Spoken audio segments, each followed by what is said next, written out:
1928, the year before the worst financial collapse in American history. If you had invested $1,000 in a simple index fund that owned every major publicly traded company in the United States and then done absolutely nothing, not sold during the Great Depression, not sold during World War II, not sold during the 1973 oil crisis, not sold during Black Monday in 1987, not sold during the dot-com collapse, not sold during 2008, not sold during the pandemic, that $1,000 would be worth approximately $760,000 today. Not through genius, not through luck, not through picking the right stocks or timing the right moments, through one decision, made once, held through every catastrophe the 20th and 21st centuries produced. My name is Emily, and 18 months ago, I was sitting at my kitchen table at 9:43 p.m. on a Thursday night, going through every market crash since 1928 one by one. Not reading summaries, looking at actual price data, and I was trying to answer one specific question that I had never seen answered directly anywhere. Not whether the market recovered from crashes. Everyone says it always recovers, but why? Why does it always recover? What is the actual mechanism? Because if I don't understand the why, the recovery is just a fact I'm supposed to believe. And believing facts you don't understand is not the same as knowing them.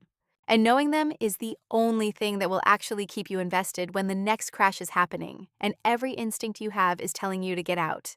I sat at that kitchen table until 11:57 p.m. And by the end of it, I had an answer that I had not read anywhere in quite that form. An answer that changed not just what I believe about index fund investing, but why I believe it. And that answer is what this entire video is about. Here is the number that frames everything else. Over the last 96 years, the S&P 500 index has experienced 38 separate declines of 20% or greater, 38 bear markets, 38 moments where the conventional wisdom of the day said the damage was permanent, the old rules no longer applied, the system was broken beyond repair. And in every single one of those 38 occasions, without a single exception across 96 years, the index recovered and set a new all-time high.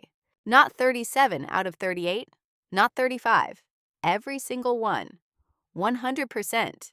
The average time from peak to full recovery across all 38 bear markets is 22 months. The longest recovery, from the 1929 crash peak to the 1954 recovery, was 25 years. And it includes the literal destruction of the global economic system, a world war, and the complete restructuring of the international monetary order. The second longest was the dot-com recovery at 7 years. Everything else was faster. The pandemic crash of 2020 recovered in 5 months. 5 months. That pattern, every crash recovered, new all-time high established, without exception, for 96 years, is either the most reliable pattern in the history of finance or the longest-running coincidence in human economic history. It is not a coincidence, and this video is going to show you exactly why.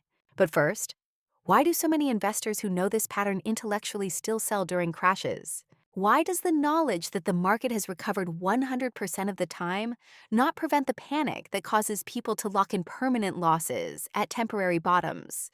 Because there is a critical difference between knowing a fact and trusting a mechanism. And you can only trust a mechanism when you understand why it works. In 2012, psychologists at the University of Michigan published a study on what they called the difference between declarative knowledge and procedural understanding in financial decision-making. Declarative knowledge is knowing that something is true. Procedural understanding is knowing why and how it is true.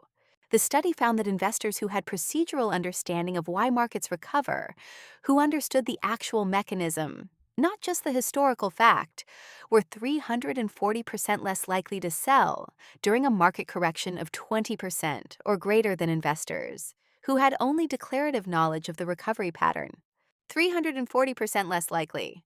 From understanding the mechanism rather than just the outcome. You probably already know that the market always recovers.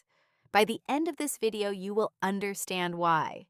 And that understanding is worth 340% of your behavioral discipline during the next crash.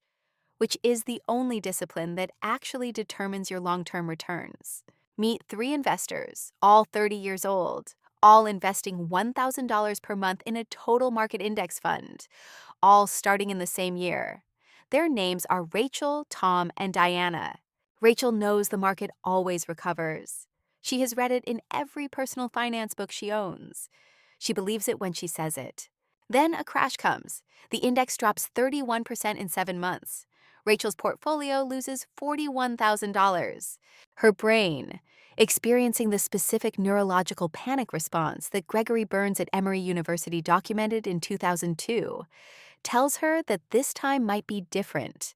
She doesn't have a mechanism. She just has a fact she no longer believes. She sells at month 7 of the decline. She buys back in 14 months later after the recovery is clearly underway. She permanently locks in a 31% loss and misses the first 28% of the recovery. Her 10-year portfolio is worth $183,000. Tom never invested in the index fund at all. He found the historical recovery pattern unconvincing because nobody ever explained the why to him, and he refused to trust what he couldn't understand. He kept his monthly $1,000 in a high-yield savings account, earning 4.8%. After 10 years, Tom has $149,000. He preserved his capital. He never experienced a moment of panic. He also never participated in the mechanism that produced $760,000 from $1,000 over 96 years. Diana understood the mechanism before the crash arrived. When the 31% decline came, she did not sell. She increased her monthly purchase by $200 during the 12 months of maximum decline. Her average cost basis across the crash period was significantly lower than her pre-crash purchases. Her portfolio during recovery compounded from a lower base with more shares. After 10 years, Diana has $264,000. Same starting point, same index, same crash. Three completely different outcomes from one variable: understanding why the index survives versus knowing that it does. Here is the mechanism, the actual why. The thing I was looking for at my kitchen table at 9:43 p.m. on that Thursday night. A total market index fund, VTI, VTSAX, or any equivalent, does not own stocks. It owns fractional pieces of the productive capacity of the American economy. When you buy VTI, you are buying a fractional ownership stake in the actual work of approximately 4,000 companies: the engineers designing semiconductors, the researchers developing pharmaceuticals, the logistics networks moving physical goods, the software platforms processing financial transactions, the agricultural operations feeding 331 million people. You are not buying hope. You are not buying optimism. You are buying actual ongoing human productive activity. And here is the first reason the index always recovers. Human productive capacity does not permanently stop, ever. During the Great Depression, American industrial output fell by 47% from 1929 to 1933. That is the most catastrophic reduction in economic output in American peacetime history. And even during those 4 years, during the worst economic collapse in modern history, factories continued producing goods, farmers continued growing food, engineers continued building infrastructure, doctors continued practicing medicine, teachers continued educating children. The productive capacity fell dramatically. It did not stop. And because it did not stop, the companies that own that productive capacity continued generating value, continued existing, and eventually, inevitably, continued growing. The stock price of those companies dropped 89% between 1929 and 1932. The productive capacity of those companies dropped 47% at its worst. The stock price dropped 89% because fear, margin calls, forced selling, and mass panic drove prices far below what the underlying productive capacity justified. The market overshot the reality by approximately 42 percentage points in the downward direction. And then, because the underlying productive capacity continued existing and growing, prices recovered to reflect that reality. The recovery was not a mystery. The recovery was arithmetic catching up to reality after panic temporarily disconnected the two. That mechanism, Productive capacity continues. Stock prices reconnect to productive capacity. Recovery follows. Has never failed in 96 years because the underlying condition has never failed. Not during the Great Depression. Not during World War II.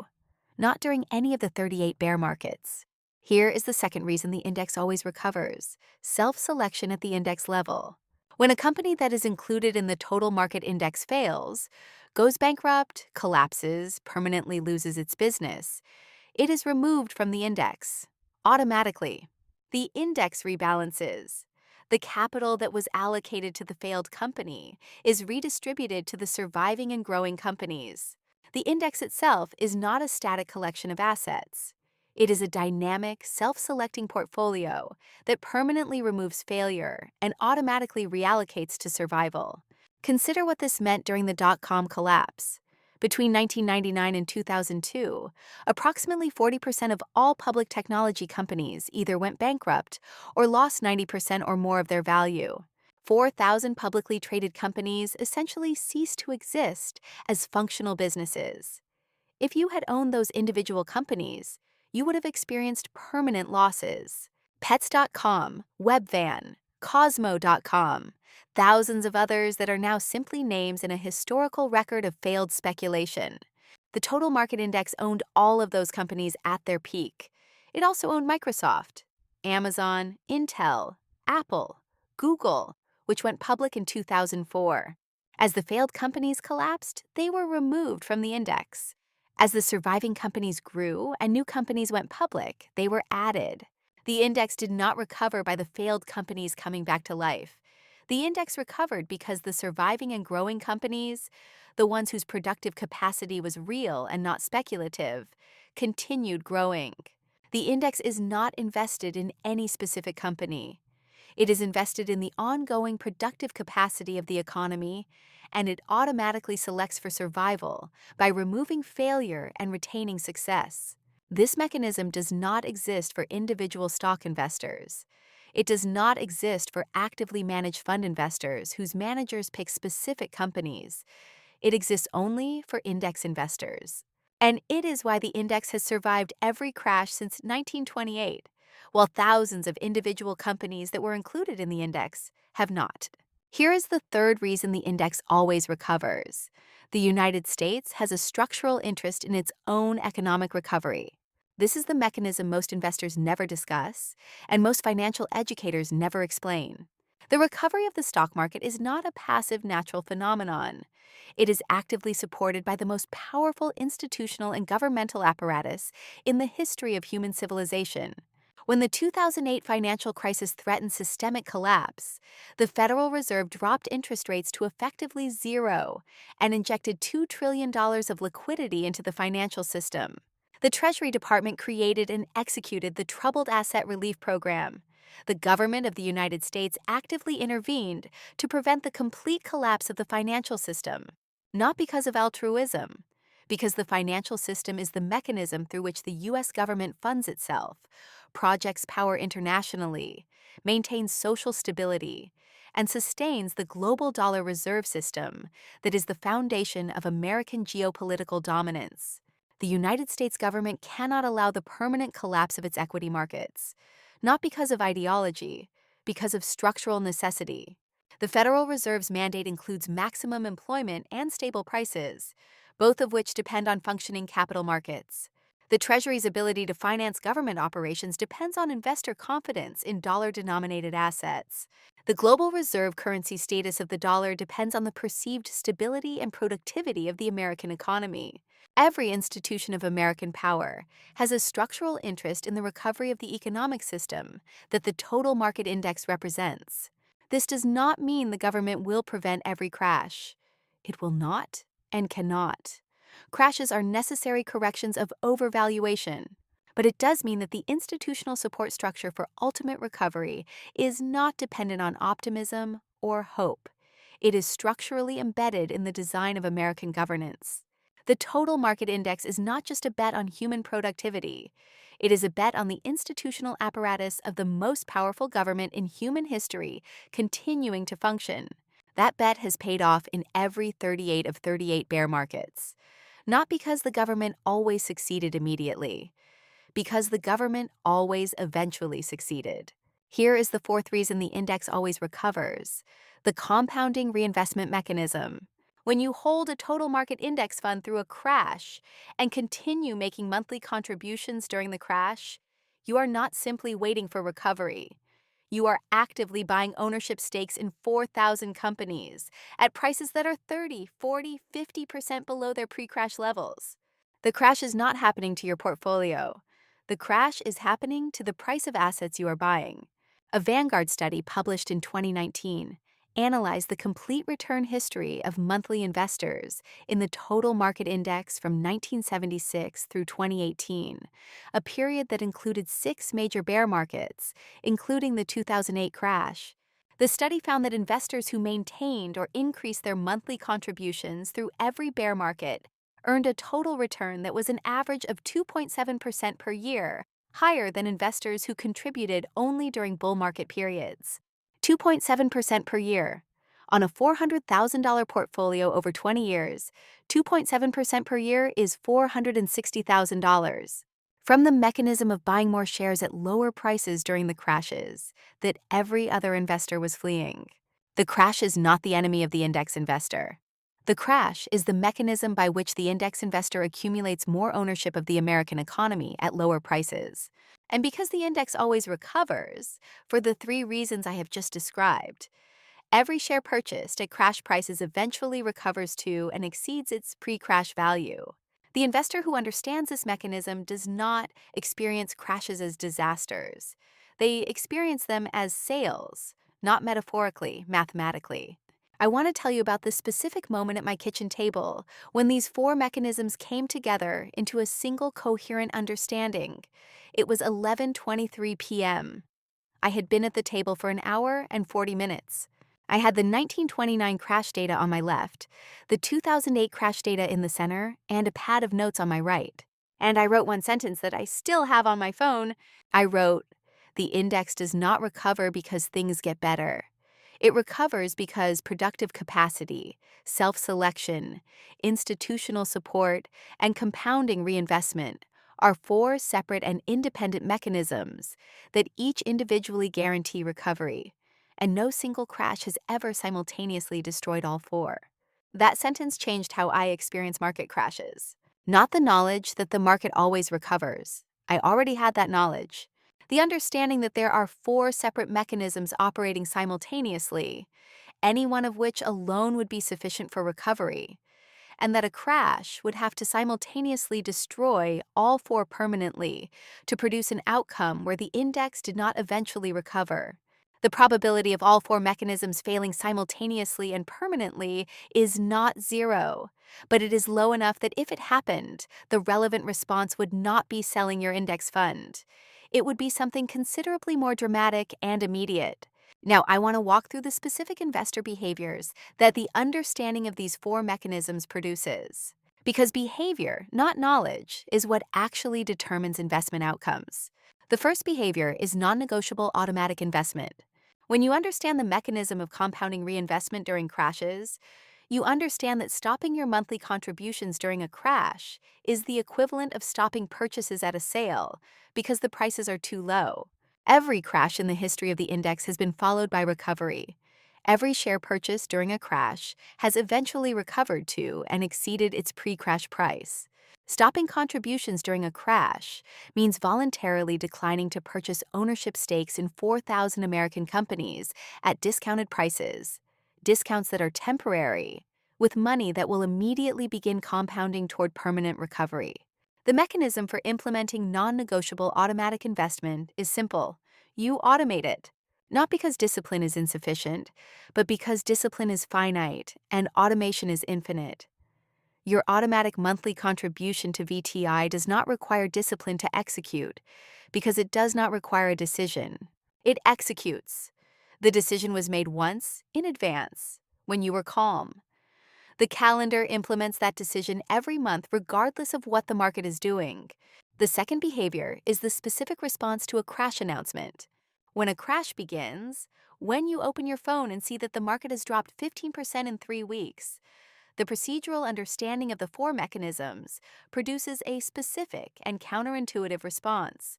Not panic, not urgency to act. The recognition that productive capacity continues, self selection is operating, institutional support is structurally active, and every share you purchase this month will be purchased at a discount that the recovery mechanism will eventually eliminate.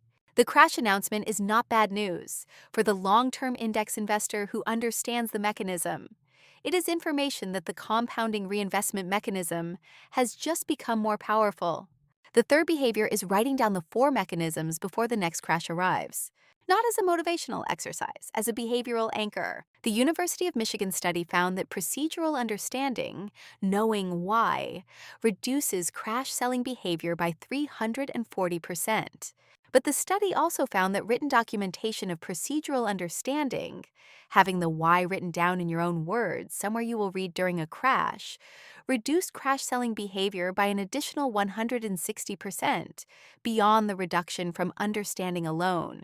The act of writing your understanding before you need it creates a version of yourself that can speak to the version of yourself that will exist during the panic. Your calm, rational, mechanically understanding self gives instructions to your future scared self before the fear arrives. The fourth behavior is understanding what you actually own. This sounds obvious. It is not practiced by most retail investors.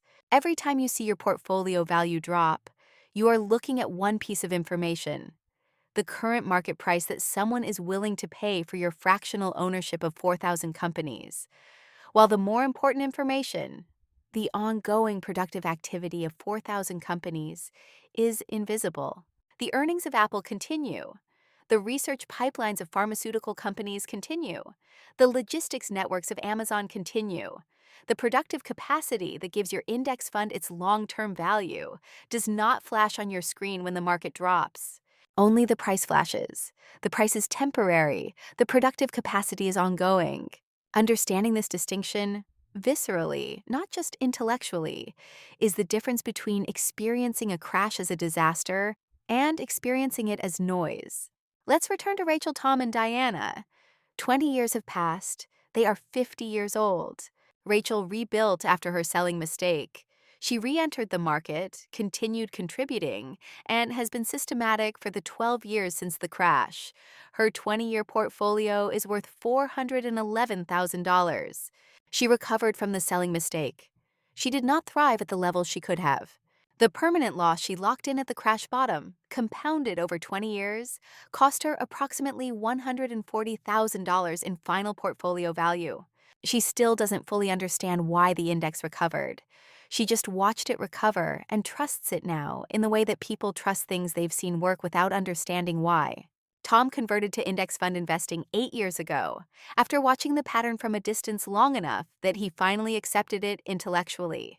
His 20-year outcome is $261,000, 14 years of savings account returns, followed by 8 years of index fund participation. The 8 years he spent not participating in the mechanism cost him significantly. He understands the mechanism now.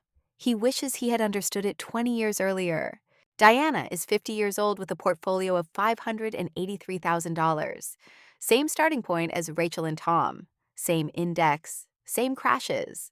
One variable, she understood why the index survives before the crash arrived. That understanding protected the behavior that the mechanism required to produce its full outcome. She did not sell.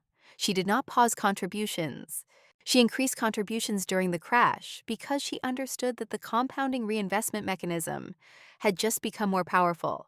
And then she held through every subsequent year because she understood what she actually owned: fractional stakes in the ongoing productive capacity of the American economy, supported by 4 separate and independent recovery mechanisms.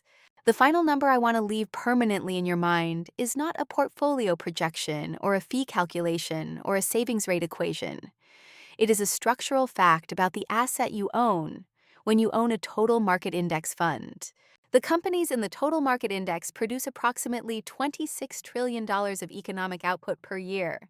They employ approximately 117 million American workers. They own physical infrastructure, Factories, data centers, distribution networks, laboratories, office buildings, agricultural operations, worth tens of trillions of dollars. They hold intellectual property, patents, software, brands, proprietary processes, whose value is largely uncountable, but certainly vast. They generate cash flows that are distributed to shareholders or reinvested in further productive capacity year after year, in bull markets and bear markets alike. You are not betting on optimism when you own VTI. You are owning a fractional stake in $26 trillion of annual productive output. That output continued through the Great Depression. It continued through World War II. It continued through every recession, every crash, every crisis in 96 years of history. It will continue through the next crash and through the one after that, not because of hope or faith or historical statistics, because the mechanism that produces it, human productive capacity applied to capital through institutional structure, is the most durable economic mechanism in human history and has not stopped operating for a single day since the index was created. Warren Buffett, who has outperformed the total market index over his career, an achievement almost no other investor has matched, has publicly stated that his estate instructions direct that 90% of the money left to his wife be invested in a low-cost S&P 500 index fund, not in Berkshire Hathaway, the company he built, in an index fund, because he understands that the mechanism of the index, diversified ownership of the productive capacity of the American economy, self-selected for survival, institutionally supported, compounding through every crash, is more reliable for long-term wealth preservation than any individual investment strategy available to an ordinary investor. The man who is arguably the greatest investor who has ever lived thinks you should own the index. Not because he can't do better, because he knows that you can't. And because the index, the mechanism behind the index, is good enough for the money his wife will need for the rest of her life after he is gone. I want to speak to you directly one final time. Because I know that right now, you know something you didn't know at the beginning of this video. You know not just that the index has recovered from every crash since 1928. You know why. You know about the four mechanisms: productive capacity, self-selection, institutional support, compounding reinvestment, that operate simultaneously and independently, each one alone sufficient for recovery. You know that understanding these mechanisms is worth 340% of your behavioral discipline during the next crash. And you know that Diana's outcome is available to you not through higher income or more aggressive investing, but through understanding a mechanism well enough to trust it, when trust is the hardest thing to maintain. The next crash will come. I don't know when, nobody does. The timing of the pin is unknowable, even when the balloon is clearly inflated. What I know is that when it comes, you will be one of two investors. The one who knows the index always recovers but cannot hold through the fear, because knowing is not enough. Or the one who understands why, who can see the four mechanisms operating even when the price is falling, and holds and increases contributions, and waits for the arithmetic to catch up to reality as it has in every single one of 38 bear markets across 96 years of unbroken history. You now have what Rachel didn't have: the mechanism, the why, the specific understanding that transforms a historical pattern into a structural certainty. The only question remaining is whether you write it down before the next crash arrives, in your own words, in the place you will find it when you need it, so that your calm, informed, mechanically understanding self can speak directly to your scared, panicking, price-watching self at 2 in the morning when the index is down 23% and every financial news headline is asking whether this time is finally different. It is not different. It never has been. The mechanism is the same. The mechanism is always the same. Hit the like button right now if this video changed what you understand about why the index survives. Not just that it does. It takes 1 second and it puts this mechanism in front of an investor who is currently in a crash right now, watching their portfolio fall and has never been told the why. Next, watch my video on how to build the behavioral systems that keep you invested through crashes. I show every specific tool I use and the exact language of my written investment policy statement. And I want one specific answer from you in the comments. During the last significant market correction, what percentage of your monthly investment contribution did you maintain? 100%, 50%, 0, the honest number, because that number tells you exactly how much of this mechanism you already trusted and how much more the understanding from this video will protect you in the next one.